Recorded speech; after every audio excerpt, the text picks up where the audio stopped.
Hello dear students, welcome to Sean's Education Hub. Recently நம்ம கேள்விப்பட்டுட்டு இருக்க ஒரு வார்த்தை வந்து drone. Drone வந்து நவுனாவும் யூஸ் பண்ணலாம், verbaவும் யூஸ் பண்ணலாம்.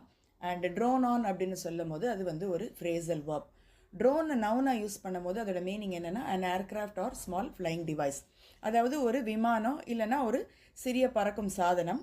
அதை வந்து விமானி இல்லாமல் தரையிலேருந்து இயக்கப்படுறது. உங்கள் எல்லாருக்குமே வந்து ட்ரோன் கேமராஸை பற்றி தெரியும், எப்படி வந்து அது தரையிலேருந்து நம்ம இயக்குவோன்றது. ட்ரோன்ஸ் எதுக்காக யூஸ் பண்ணுவாங்கன்னா பாம்பு போடுறதுக்காகவோ இல்லை ஒரு இடத்த கண்காணிக்கிறதுக்காகவோ இல்லை புகைப்படம் எடுக்கிறதுக்காகவோ.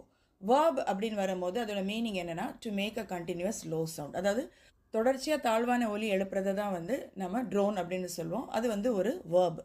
ஒரு எக்ஸாம்பிள் சென்டென்ஸ் பார்த்துடலாம். The bees droned around the flowers collecting nectar. So இந்த வண்டெல்லாம் வந்து நெக்டார் கலெக்ட் பண்ணுறதுக்காக, அதாவது தேன் கலெக்ட் பண்ணுறதுக்காக பூக்களை சுற்றி ட்ரோன் பண்ணிகிட்டு இருந்தது, அதாவது தாழ்வான ஒலி எழுப்பிட்டு இருந்தது. ட்ரோன் ஆன்ன்றது வந்து ஒரு phrasal verb to talk in a flat or boring voice, அதாவது ஒரே மாதிரியாவோ இல்லை சலிப்பூட்டுற குரலில் பேசுகிறது தான் வந்து ட்ரோன் ஆன் அப்படின்னு சொல்லுவோம். இதோட எக்ஸாம்பிள் சென்டென்ஸ் பார்த்துடலாம். The lecturer droned on putting everyone to sleep. So lecture வந்து ரொம்ப சலிப்பூட்டுற வகையில் பேசிகிட்டு இருந்தது வந்து எல்லாரையும் தூங்க வச்சிடுச்சு. ஐ ஹோப் டியர் ஸ்டூடெண்ட்ஸ் இந்த எக்ஸ்ப்ளனேஷன் உங்களுக்கு யூஸ்ஃபுல்லாக இருக்கும். தேங்க்யூ. Happy learning.